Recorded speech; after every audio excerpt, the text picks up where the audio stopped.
I would say invest in the customer experience, right? The entire Yeah. experience of working with you. Mm. Invest as much effort and intellectual rigor into that as you Mm. do into lean manufacturing or your business processes, or your financial system, or your product quality, or if you're in software, Yeah. your DevOps and how you manage software development, right? Put as much thought into the experience of working with you as you possibly can. I can't tell you how many people I'm so tired of, like great companies, and I try to call a human being and I get stuck in the phone tree, press one, 100%. do this. Oh my goodness. Do you realize I called you? I want to talk to a human being. Mm. Don't give me a machine, right? If I want to self-serve, I'll self-serve on your website, right? Yeah. So I tell CEOs this all the time. Like, have you seen your website lately? Have you tried it? Have you used it? Is it good? Nope. Do you like it? Or does it just look pretty and they just gave you a nice pretty thing to make you happy, but it's Yeah. I can't get what I need, right? It's not helpful.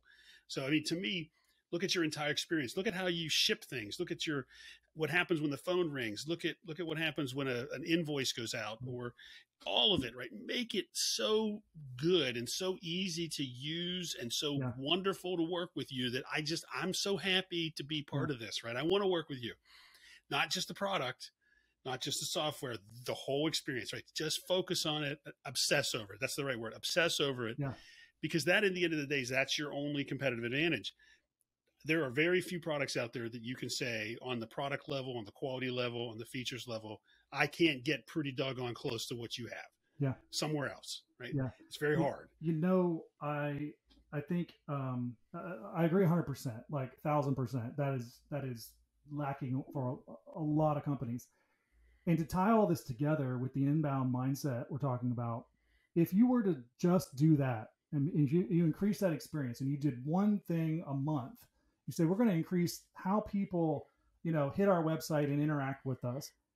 There's the marketing content. If you document that and then put that out there wherever and say, hey, we're getting better for you. It's just as simple as this. We're getting better for you. Here's a video on what we did to improve for you.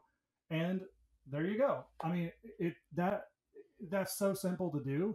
But I think it's lost because, again, it goes back to that mentality. They're not thinking about the user experience. So therefore, they're not really thinking about the customer, and it all kind of goes together.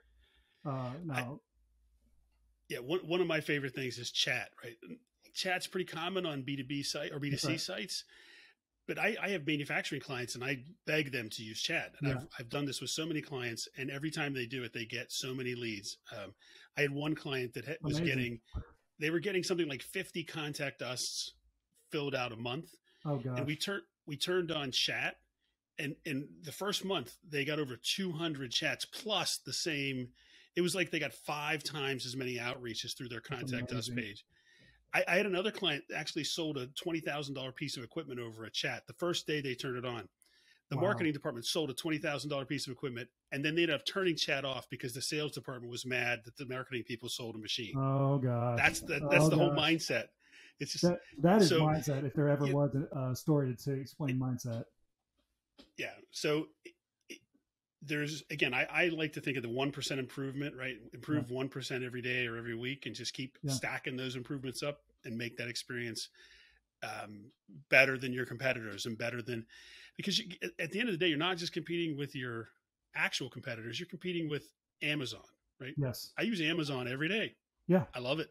And that's what I want. I want my buying experience to be something like that. That's what people expect. So you better give it to them. Yeah, I mean, when you say you're competing with Amazon, I think people could think, well, I'm not competing with Amazon. Well, no, not literally, but if someone is your customer that also buys from Amazon, they're expecting you naturally have to be like Amazon. Unfortunately, you have to keep up.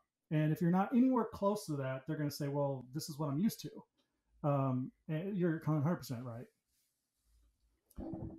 Okay, so again, I don't mean literally competing with Amazon. What I mean is, sending me recommendations based on my history and communicating with me regularly and making getting things quickly, that kind of stuff.